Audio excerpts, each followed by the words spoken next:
Saudara, polemik gelombang Rohingya di Aceh tak kunjung usai. Masalah ini kian pelik karena ada oknum yang mencari untung di balik derita warga Rohingya yang didalang dari penyelundupan Rohingya di Aceh. Pemerintah yang tak kunjung menemukan titik tengah dan solusi dari menumpuknya pengungsi Rohingya membuat masalah jadi kian berlarut-larut. Gesekan dengan warga lokal pun tak bisa dihindari. Penolakan warga pun menjadi semakin masif. Bahkan baru-baru ini jadi sorotan media asing.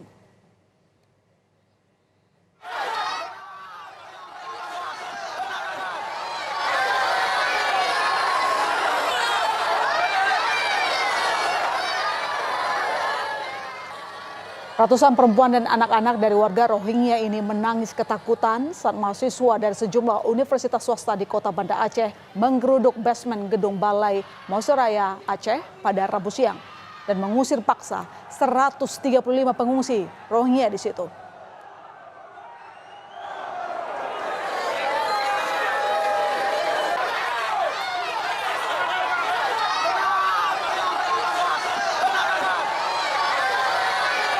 Para mahasiswa ini menolak keberadaan pengungsi Rohingya dan memaksa pengungsi Rohingya meninggalkan tempat itu. Sebagian dari pengungsi ini bahkan sempat mendapat lemparan dan serangan meski sempat dihadang polisi yang berjaga.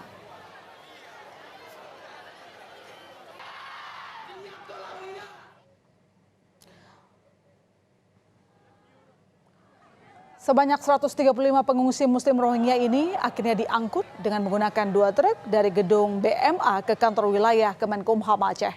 Menurut para mahasiswa ini, pengungsi Rohingya yang ada di Aceh merupakan tanggung jawab imigrasi.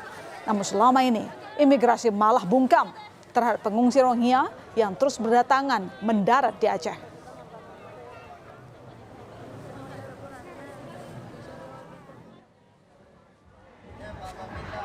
Meski tak diterima perwakilan Kemenkumham, mahasiswa tetap memaksa menempatkan pengungsi Rohingya di halaman terbuka Kanwil Kemenkumham Aceh. Sementara itu, polisi terus berjaga untuk mengamankan situasi dan menengahi antara mahasiswa dan pihak Kanwil Kemenkumham.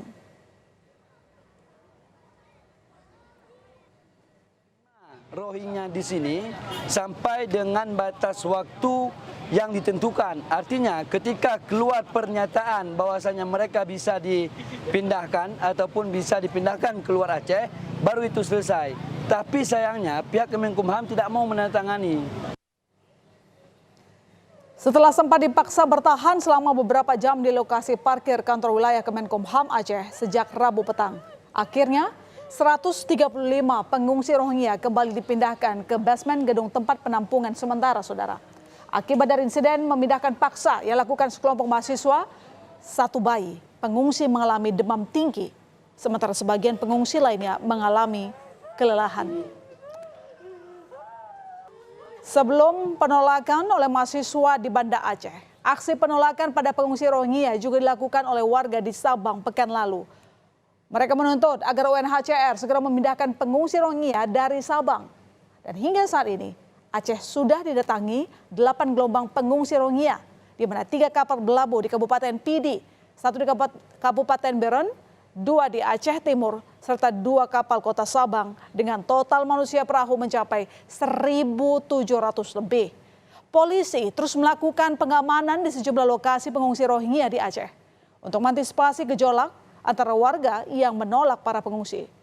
Polda Aceh meminta PJ Gubernur Aceh agar segera mengambil tindakan demi mencegah terjadinya aksi-aksi yang tidak diinginkan seperti pengusiran dan unjuk rasa yang dilakukan oleh warga.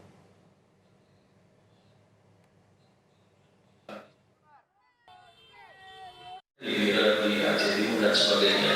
Nah, kita harus menjaga kondisi ini, keseimbangan ini bagaimana ini kita kelola supaya tidak terjadi konflik antara masyarakat dengan para pengungsi ini. Nah, kami juga memahami bahwa ini adalah unsur kemanusiaan dan ini kita tetap kedepankan. Kami juga mendorong Pak Gubernur untuk memang bagaimana ini bisa ditangani.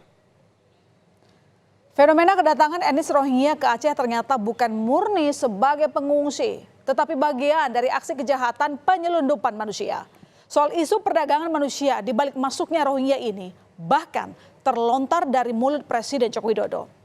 Ya, rupanya ada pihak-pihak yang nakal yang sengaja memanfaatkan derita warga Rohingya untuk mencari untung. Gelombang Rohingya yang datang ke Aceh ternyata tidak datang langsung dari Myanmar, melainkan dari kamp pengungsi Bangladesh yang mempunyai kartu UNHCR. Mereka masuk ke Indonesia secara ilegal yang dikoordinasi oleh sindikat jaringan penyelundupan manusia.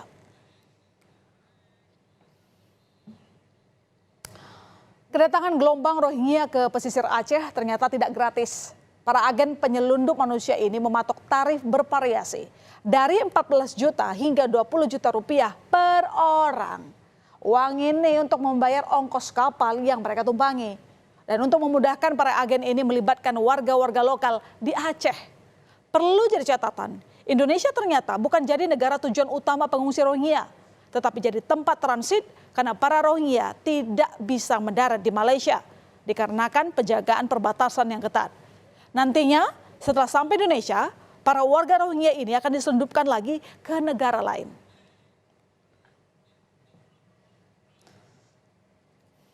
Ya, dan saudara, ini adalah 2 tersangka baru dalang dari penyelundupan pengungsi Rohingya yang terdampar di pesisir pantai Lamreh, Aceh Besar pada awal Desember lalu. Mereka adalah warga Bangladesh dan warga Myanmar yang berperan membantu 3 pelaku utama yang sebelumnya telah ditetapkan sebagai tersangka. Ketiga pelaku utama ini merupakan warga Rohingya yang mengaku berasal dari kamp pengungsi Cox's Bazar, Bangladesh. Para tersangka berperan sebagai nahoda dan anak buah kapal yang membawa para pengungsi Rohingya pada 14 Desember lalu. Telah kita tetapkan 2 orang tersangka lagi warga negara asing ya yang memang terlibat dalam dugaan tindak pidana penyelundupan manusia atau smuggling, di mana 2 tersangka ini yang membantu keterlibatannya dengan pelaku utama yang pertama yaitu PSK Muhammad Amin ya. Menko Polhukam Mahfud MD belum menetapkan rencana pemindahan pengungsi Rohingya di 3 provinsi. Untuk sementara, pengungsi Rohingya akan ditempatkan di gedung milik Palang Merah Indonesia. Mahfud mengaku sudah berkoordinasi dengan Ketua PMI Pusat, Yusuf Kala, untuk memindahkan sementara 137 pengungsi Rohingya ke gedung PMI. Mahfud memastikan pemerintah tak akan menampung pengungsi Rohingya secara permanen lantaran Indonesia tidak ikut dalam konvensi tahun 51 tentang pengungsi.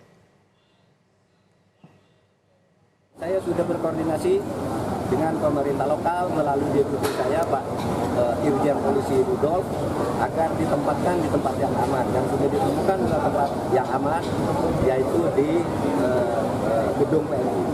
Ya, masih di Aceh. Ya masih di Aceh, dan saya sudah koordinasi dengan Ketua Umum PMI Pusat Pak Yusuf Kala.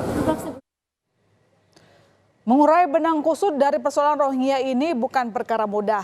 Di satu sisi ada masalah kemanusiaan, namun juga ada keterlibatan kejahatan lintas negara di balik masalah ini. Banyak pihak yang harus diajak duduk bersama, bahkan setingkat Badan Internasional UNHCR. Solusi harus segera ditemukan agar masalah pengungsi Rohingya ini tidak kian pelik hingga berujung jadi konflik berkepanjangan antara masyarakat lokal dan etnis Rohingya.